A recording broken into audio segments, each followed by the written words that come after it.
My name is Franda, and I am the author of The Husband Journal. So I wanted to put a face to the actual uh, posts that you see every day and the blogs on Instagram, on Facebook, on Twitter, just to kind of give you a little bit of background on me. So, approximately 8, 9 months ago, I got out of a very tumultuous, to say the least, relationship. There was no physical abuse involved, but there was a lot of mental abuse. And I didn't really know the signs of it until it was probably too late. And somewhere in the middle, I felt like, wow, I need to get out of this. This isn't healthy for me. This isn't something that I can be proud of. This isn't a situation that I want to see my daughters.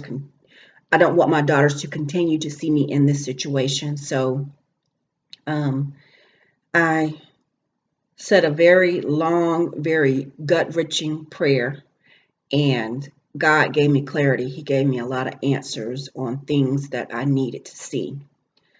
But in the meanwhile, I learned a lot.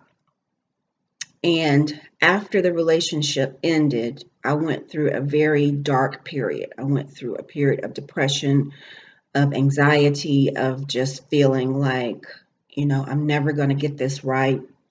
I'm never going to be with the person I'm supposed to be with. And it just left me feeling very empty inside. I have been married before. I have two beautiful daughters. They look exactly like me, no kidding. They're 23 and 19, believe it or not.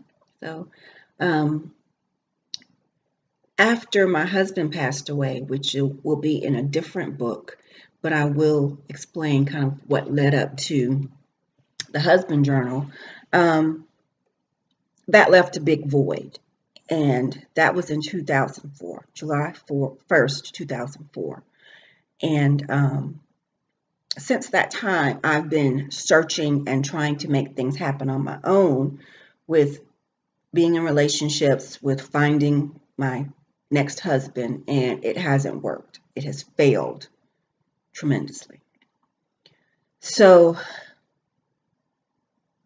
I started writing, and writing is something that I do to express myself, to just um, get my thoughts together, to try to work out mental issues, things that I'm confused about, things that I don't understand, things that I have questioned God about. So writing is my outlet.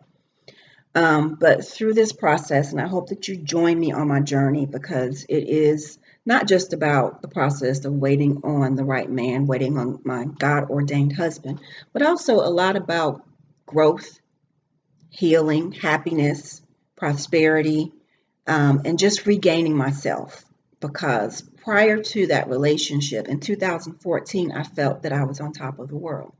I felt great physically, mentally, spiritually, and I felt like all I was lacking was that relationship. So I kind of let my guard down and started dating someone who I probably should not have been with and should not have entertained from the very beginning. But I did, and I accept full responsibility for that, for not listening to God, for not obeying the signs and the precautions that were fully visible. But I thought that I knew best. So, as we all do. But I learned a very hard lesson, and that brings me to my point of this video. Um, if you are going through something similar, and I'll share more about my journey and my story as I go on to start doing my video blogs. But if you are experiencing the depression side of it, the sadness, the loneliness, the darkness, there's help out there. You don't have to feel alone. You don't have to feel isolated.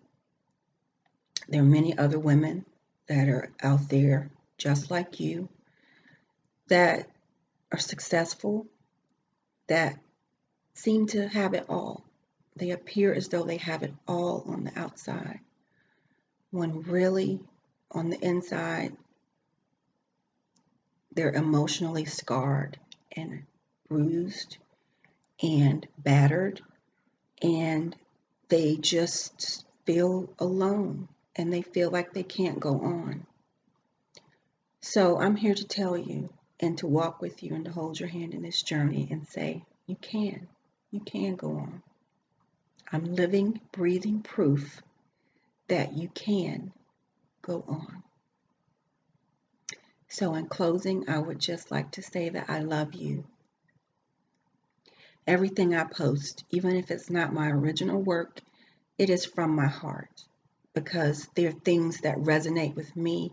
And so I share them with you, hoping that they encourage you, that they inspire you, that they tell you, even if no one else does today, that you're beautiful and that God loves you.